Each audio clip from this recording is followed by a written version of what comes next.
Mesdames et messieurs, bonsoir et bienvenue dans ce journal en cette soirée du vendredi 15 mars 2024.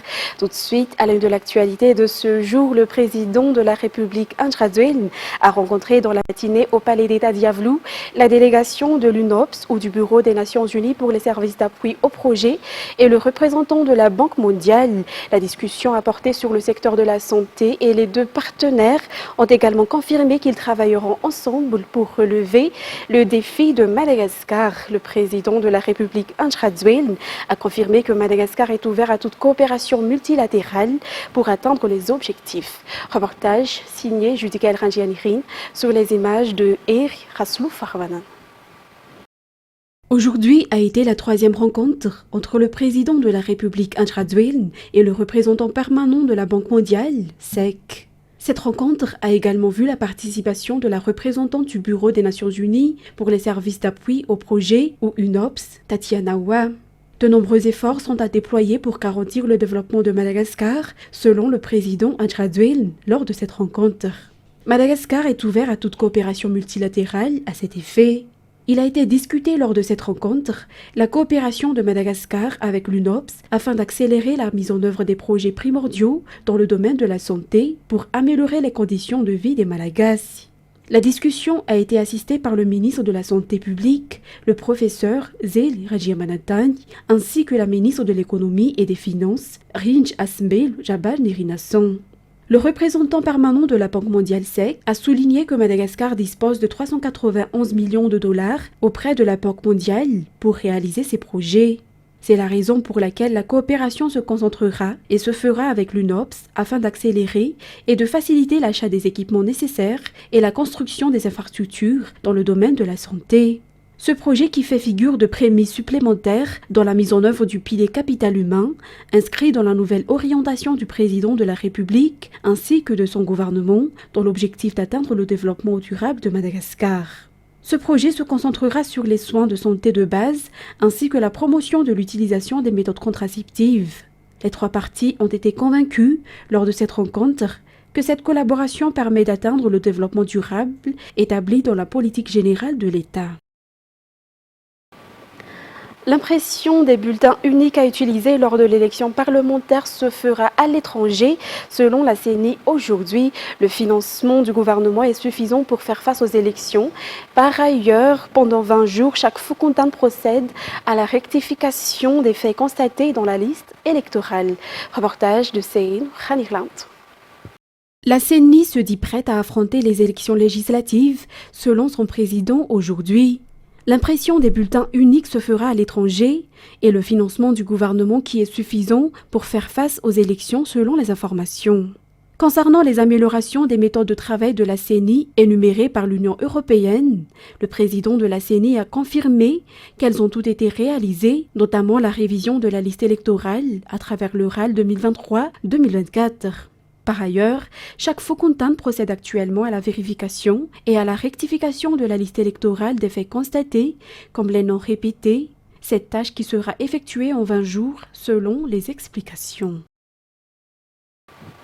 Dans un tout autre sujet, l'on peut dire que l'objectif pour les 10 jours fixés par le président Andradouel pour évacuer les déchets entassés dans la capitale est atteint, a déclaré aujourd'hui le président de la délégation spéciale de la ville d'Antananarivo, Richard Ramanambiten, lors de l'ouverture officielle du grand nettoyage de la ville d'Antananarivo devant la mairie d'Analakeli.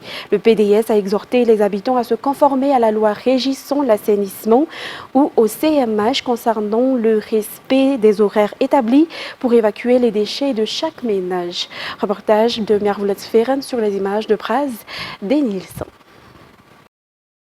Ce fut un grand défi pour le président de la délégation spéciale d'Antananarivo, ces 10 jours pour enlever les points noirs, c'est-à-dire les déchets qui se sont amoncelés autour de certains bacs à ordures dont les habitants se plaignent. La collecte des déchets et le nettoyage de la ville sont revenus à la normale et les efforts qui ont été déployés sont visibles. Néanmoins, le PDS d'Antananarivo a exhorté les habitants à respecter la loi régissant l'horaire d'évacuation des déchets ménagères qui est définie entre 16h et 20h uniquement. En revanche, seuls les déchets ménagers peuvent être déposés dans les poubelles communes, mais ceux qui jettent d'autres déchets ont besoin d'un permis spécial pour les évacuer à un challenge. L'assainissement de la ville n'est pas terminé et ne se fait pas en 10 jours seulement, mais cela se poursuit toujours, déclare Richard Hamanambiten. Nous trouverons tous les moyens pour utiliser correctement tous les outils dont dispose l'administration municipale, tels que les bulldozers, les camions, les bacs à ordures et bien d'autres, poursuit-il. Ensuite, l'assainissement dans le premier arrondissement sera effectué chaque mois selon les responsables. Aujourd'hui, grâce à cette action communautaire, il sera possible d'assurer la propreté de la ville et selon les informations, le premier arrondissement procédera également à l'application des sanctions, la sensibilisation de la population sur le maintien de la propreté de la ville, conformément au Code municipal de l'hygiène ou CMH, sera renforcée. C'est Sylvain et Anienne Martina. Le marché d'Analakeli est l'un des 8 marchés situés dans le premier arrondissement. Si le marché est nettoyé au moins tous les 3 mois, l'organisation va changer pour assurer la propreté de la ville désormais. L'assainissement sera fait tous les mois. Ceci afin que les vendeurs aient un lieu de travail décent et sain selon les explications. Outre le marché, l'éducation de la population sera renforcée dans le premier arrondissement. L'application du CMH ou Code municipal d'hygiène est donc importante pour y parvenir. Le but de toutes les conditions précisées dans le CMH est que la population d'Antananarivo ait une culture qui respecte la propreté ainsi que les biens communs. Aujourd'hui, une opération d'assainissement de masse a eu lieu dans le premier arrondissement à laquelle ont participé 44 Fukuntani ainsi que les 8 marchés qui composent cet arrondissement. Il a été constaté lors de cet événement que les habitants sont actifs et travaillent ensemble pour la propreté de la ville. Dans un tout autre contexte, une réunion de coordination des partenaires du secteur de l'eau, de l'assainissement et de l'hygiène s'est tenue ce jour à Anoussi, sous l'égide du ministère de tutelle. Cette réunion représente une occasion pour renforcer la collaboration entre l'État et les partenaires du secteur EAH dans le but de maximiser l'impact des actions entreprises et d'atteindre les objectifs fixés en matière d'accès à l'eau potable, à l'assainissement et à l'hygiène pour tous les citoyens. Le bilan des 5 années a été présenté à cette occasion. Les partenaires techniques et financiers ont pu aussi apporter leur vision en s'alignant sur les priorités du gouvernement inscrites dans la PGE. Mervoulasferen et Braz Denilson. Pour cette année 2024, le taux d'accès à l'eau potable à Madagascar est de 54,5% contre 43% en 2019. Près de 2 896 280 nouvelles personnes ont eu accès à l'eau entre 2019 et 2024. 104 districts sur les 119 districts ont bénéficié d'infrastructures en eau, assainissement et hygiène. Toujours entre 2019 et 2024, 1911 nouvelles infrastructures en assainissement et hygiène ont été réalisées, avec un taux de 40% d'accès des Malagasy aux latrines. La prospection indique que si le rythme actuel continue, le taux d'accès à l'eau atteindra 72,2% d'ici 2030 et 60,9% pour l'accès aux infrastructures en assainissement et hygiène. Pour atteindre cette projection 2030, le besoin financier du domaine WASH est estimé à 26,7 milliards de dollars, ce qui nécessite beaucoup plus de défis à relever et un redoublement d'efforts de tous les acteurs concernés.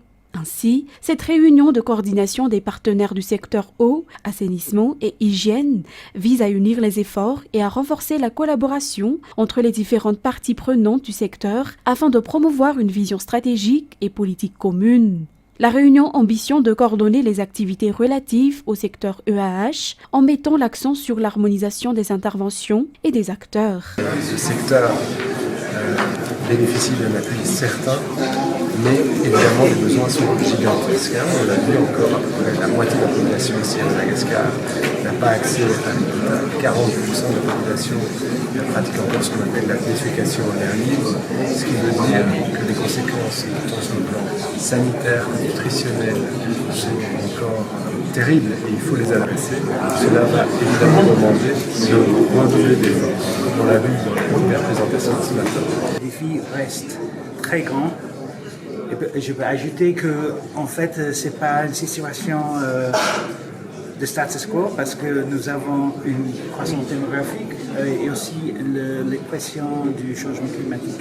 Donc, les défis, malheureusement, vont augmenter et donc c'est nécessaire de redoubler les efforts parce que l'accès à l'eau, l'accès au assainissement et l'hygiène sont très importants pour les conditions de vie, pour la santé, pour l'économie, pour l'agriculture. Cet appel aux bailleurs de fonds et aux partenaires financiers, je crois, vient à point nommé pour soutenir le gouvernement malgache dans son action et pour pouvoir atteindre les objectifs qui se fixent d'ici 2030. Nous, je suis de très près les efforts du gouvernement pour que nous puissions échanger d'expériences entre les différentes success stories, entre ce qui se passe à Madagascar et ce qui peut se passer dans mon propre pays, les Comores. En effet, il s'agit de créer un environnement où toutes les initiatives convergent vers des objectifs partagés dans le but ultime d'améliorer l'accès à l'eau potable, à l'assainissement et à l'hygiène pour tous. L'objectif principal de cette réunion est de promouvoir une meilleure coordination entre les différents acteurs du secteur de l'eau, de l'assainissement et de l'hygiène. Cette coordination vise à garantir que les actions entreprises par les partenaires et le ministère de l'eau, de l'assainissement et de l'hygiène convergent à un but commun. En alignant les efforts de manière harmonieuse, il sera possible d'assurer une cohérence et une complémentarité dans les initiatives déployées, ce qui contribuera à maximiser l'impact des interventions dans le secteur. Par ailleurs, cette réunion d'aujourd'hui vise à redynamiser le mécanisme de suivi et de coordination des projets et des partenariats dans le secteur de l'EAH. Il s'agit de mettre en place un système de suivi efficace permettant d'évaluer l'impact des interventions et d'ajuster les stratégies en conséquence, en favorisant une coordination optimale entre les différents acteurs impliqués afin de garantir une gestion efficace des projets et des partenariats, ce qui contribuera à maximiser les résultats et les bénéfices pour les populations concernées. Et la loi sur l'électricité malgache permet désormais aux industries et aux entreprises d'être indépendantes dans le secteur de l'énergie, a déclaré aujourd'hui le ministre de l'Énergie et des Hydrocarbures. C'est pourquoi le gouvernement les encourage à investir davantage dans ce domaine. Ces industries participent également à la politique d'énergie propre car elles utilisent presque toutes les énergies renouvelables, y compris une entreprise qui a étendu son usine de filature de coton alimentée à 50% à l'énergie solaire. Natera Koutmav sur les images de Sech Andjanab. Cette entreprise œuvre dans la filière textile depuis 50 ans. Elle est renommée dans ce domaine car elle commence sa production par l'utilisation des matières premières jusqu'aux produits finis et à la vente. Cette entreprise peut produire 120 000 couvertures et compte étendre sa production avec des produits de qualité à travers l'extension de sa filature de coton de haute technologie. Cette dernière ayant besoin d'une puissance énergétique considérable, cette filature sera alors alimentée à 40% en énergie solaire. L'énergie solaire sera alors utilisée que le jour. Cette société compte alors sur les projets de barrages hydrauliques en cours pour leurs besoins en énergie la nuit. Et c'est d'où l'importance de la présence de monsieur le ministre de l'Énergie et des Hydrocarbures, c'est qu'on ne peut pas être à 100% autonome. On peut essayer de faire le maximum, de décarboniser à notre niveau, mais c'est vrai que la nuit, le solaire ne marche plus. Et donc, à ce titre, on aura besoin, à terme, et très bientôt on l'espère, d'avoir justement cette complémentarité entre l'énergie solaire et les barrages hydrauliques, tous les projets qui vont être mis en place pour avoir un fil le plus décarboné possible et de la plus haute qualité qu'elle soit grâce à tous les investissements sur les machines qu'on a pu faire. L'État encourage les industries et les entreprises à être de plus en plus autonomes dans l'utilisation de l'énergie. De plus, la loi actuelle accorde cette indépendance énergétique à ces entreprises privées, selon le ministre de l'Énergie et des Hydrocarbures. Le but, à long terme, est aussi la transition énergétique vers l'utilisation d'énergie propre, comme cette entreprise qui utilise actuellement l'énergie renouvelable pour sa production. J'ai réaffirmé cette volonté d'avancer de plus en plus vers cette énergie propre. Et Dieu sait si on en a en Madagascar. Nous avons de l'eau, nous avons du soleil. Il y a une grosse industrie qui a commencé à se mettre aussi à l'éolienne dans le sud. Tout ça prouve que nous avons les ressources. À nous maintenant, dans le troisième pilier de la bonne gouvernance, d'aller de plus en plus vers la transition énergétique que nous souhaitons tous pour réduire de manière drastique notre empreinte carbone, même si on n'est pas les plus gros pollueurs du monde, mais nous devons y contribuer à notre échelle. Ça me fait énormément plaisir ces installations, dans la mesure où effectivement vous avez choisi de renouvelables, en tout cas dans cette première phase, et à terme, avec la mise en service de ces futures centrales d'origine hydraulique, donc des centrales hydroélectriques. Ce genre d'événement entre également dans le cadre de la réalisation des 3 grands piliers sur lesquels repose la politique générale de l'État, parmi ceux-là, la promotion de l'industrialisation. Les communes dans toute la grande île ont besoin de PLOF ou du plan local d'occupation foncière afin de sécuriser les terrains mais aussi les utiliser à bon escient selon les besoins de ces localités. S'il y a actuellement 472 communes qui disposent de ce PLOF, 150 s'ajouteront cette année suite à la vision fixée par le gouvernement qui est réalisée par le ministère de la décentralisation et de l'aménagement du territoire et en collaboration avec le projet CASEF. Aujourd'hui, les PLOF achevés de ces 472 communes ont été officiellement remis au ministre Anoussi Natera Koutmaouf et Sech Anjianabu. La sécurisation foncière, la connaissance des statuts des terrains, notamment si le terrain est du domaine de l'État ou des particuliers, l'accès au foncier pour les communes, l'utilisation des terrains à bon escient sont parmi les raisons de la mise en place du PLOF ou plan local d'occupation foncière au niveau de toutes les communes de la Grande Île. Pour le moment, 472 communes possèdent ce PLOF sur 14 districts. Des communes sur lesquelles ont travaillé le projet CASEF et le ministère de la décentralisation et de l'aménagement du territoire. La mise en place de ce PLOF est aussi un pilier dans l'utilisation, selon la loi, des terrains afin d'éviter les actes illégaux sur ces terrains, l'accaparement illicite de ces terrains, les litiges fonciers et bien d'autres, est aussi la raison de la décision du Conseil des ministres d'étendre le PLOF sur 150 autres communes jusqu'en juin 2024, date d'achèvement du projet CASEF. Néanmoins, le service en charge de la topographie poursuivra les travaux de mise en place du PLOF dans tout Madagascar, selon les explications. Ce qu'on souhaite, c'est que justement les PLOF, les schémas d'aménagement communaux, tels que le disait le directeur, les structures locales de concertation soient des outils qui permettent d'avoir la paix sociale au niveau des communes. Et cette étape qui est importante et qui mérite d'être poursuivie, nous permet de profiter aujourd'hui et de regarder le chemin parcouru, qui s'accélère d'ailleurs les mois qui viennent avec la fin du projet. Et tel qu'il a été indiqué par le directeur des services topographiques, il va y avoir encore 150 PLOF qui vont être ajoutés, ce qui est vraiment une satisfaction personnelle et pour l'ensemble de l'équipe, parce que ces 150 nous permettront grosso modo d'arriver à la moitié des communes. C'est une étape déjà. Et cet objectif de couverture nationale du PLOF,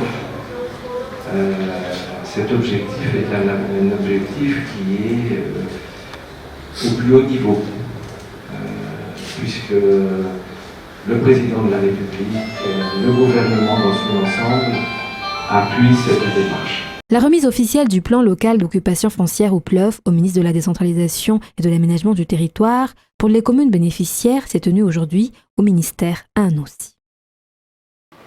En tourisme, les Malagasy commencent à s'intéresser au tourisme local.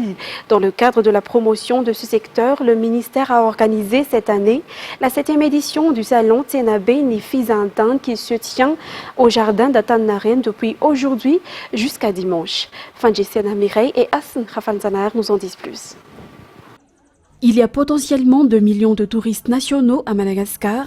Ce secteur a été promu depuis l'apparition du Covid-19, selon les explications. Aujourd'hui, de nombreux Malagasy s'intéressent au tourisme intérieur. De plus, les opérateurs touristiques à Madagascar disposent de services en adéquation avec le pouvoir d'achat des Malagasy. La 7e édition du salon Tsenabe Nifizantan, qui se tient au jardin d'Atanaren, a débuté aujourd'hui et se clôturera dimanche 17 février. À noter que l'entrée est gratuite pour tout le monde. Place maintenant aux actualités internationales. Destination Russie. Les Russes commencent à se rendre aux urnes ce vendredi pour l'élection présidentielle. Vladimir Poutine peut se targuer d'un bilan économique plutôt positif au vu des sanctions appliquées par les Occidentaux depuis le début de la guerre en Ukraine. Pourtant, dans les rues de Moscou, les Russes ont l'air de serrer les dents face à une grosse augmentation des prix. Reportage de France 24. C'est le pays le plus sanctionné au monde, mais malgré une guerre coûteuse et des restrictions meurtrières, l'économie russe plie, mais ne rompt pas. La Russie s'est vue infliger 13 séries de sanctions par l'Union européenne depuis l'invasion à grande échelle de l'Ukraine en février 2022. Pourtant, dans son discours au Parlement du 29 février dernier, Vladimir Poutine se targue d'avoir réussi à maintenir un taux de croissance à 3,6% sur l'année dernière. L'année dernière, l'économie russe a connu une croissance supérieure à celle du reste du monde. Selon cet indicateur, nous devançons non seulement les principaux pays de l'Union européenne, mais aussi tous les États du G7. La Russie a réussi à contourner une partie des sanctions occidentales en créant de nouvelles relations commerciales, notamment avec l'Asie.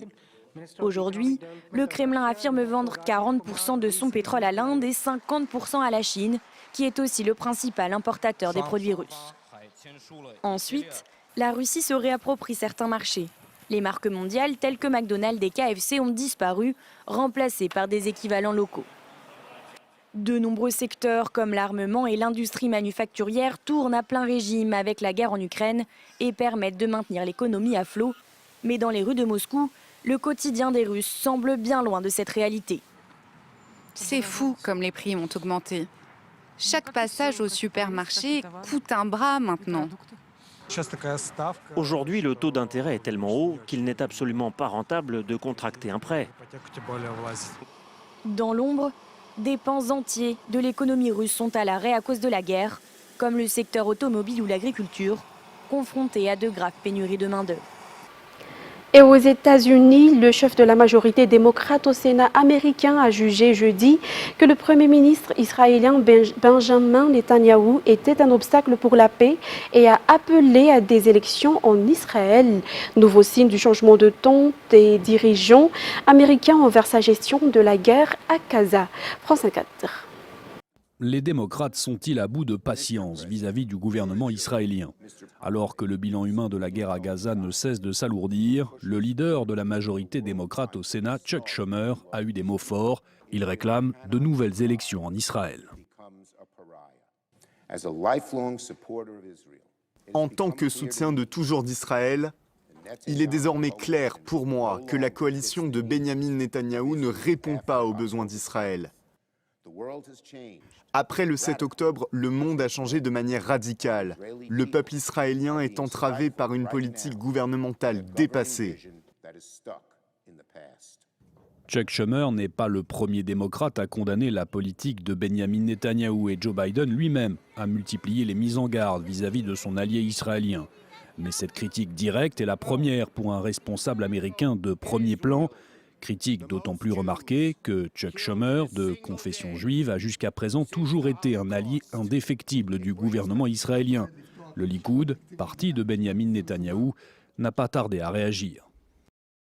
Israël est une démocratie indépendante qui a élu le Premier ministre Netanyahou. Ce n'est pas une république bananière. Contrairement à ce qu'affirme M. Schumer, les Israéliens soutiennent une victoire totale face au Hamas, rejettent toute tentative d'établir un État terroriste palestinien et s'opposent au retour d'une autorité palestinienne à Gaza. À en croire un sondage publié fin janvier, la moitié des Américains jugent désormais que l'offensive militaire israélienne à Gaza va trop loin. Les États-Unis continuent de fournir armes et munitions à Israël, un soutien militaire qui pourrait déplaire à une partie de la base électorale des démocrates, alors que l'élection présidentielle de novembre prochain face à Donald Trump se profile. Et pour terminer cette édition, le premier bateau chargé de vivres de l'ONG Open Arms arrive vers la bande de Gaza au moment où les efforts s'accélèrent pour tenter d'acheminer davantage d'aide humanitaire dans le territoire palestinien assiégé et menacé de famine après plus de 5 mois de guerre entre Israël et le Hamas. France 4. Visible depuis la côte au nord de la bande de Gaza, le navire de l'ONG espagnole Open Arms est attendu avec impatience. Il est chargé de 200 tonnes de vivres à destination des civils gazaouis. Je veux de l'aide pour mes enfants. Je veux qu'ils vivent et ne meurent pas de faim. Tout ce qu'ils mangent, ce sont des plantes sauvages. Il n'y a pas de pain. Il n'y a rien à manger à Gaza. Pourvu que le navire nous apporte de la nourriture, c'est tout ce qu'on demande. Toutes les marchandises ne pourront pas être aussitôt débarquées du navire. Pour cela, une digue de fortune devra être finalisée. Vue du ciel, elle commence à prendre forme. Des blocs de ciment ont déjà commencé à être installés. Alors que l'ONU redoute une famine généralisée dans l'enclave, ce navire espagnol ouvre pour la première fois un couloir maritime depuis Chypre vers la bande de Gaza. Face à l'urgence humanitaire, la communauté internationale souhaite diversifier les voies d'acheminement de l'aide. Certaines ONG comme Amnesty International alertent. Les largages aériens comme celui-ci intervenu ce vendredi et cette nouvelle route maritime sont une avancée, mais ne doivent pas remplacer l'acheminement de l'aide par voie terrestre à Gaza. Elle y arrive au compte-gouttes, principalement depuis l'Égypte via le poste frontière de Rafah, mais reste très insuffisante face aux besoins immenses des 2,5 millions d'habitants du territoire. Mesdames et messieurs, nous arrivons au terme de cette édition. Nous vous remercions de l'avoir suivi jusqu'à son terme et nous vous souhaitons de passer un très bon week-end. Au revoir à tous.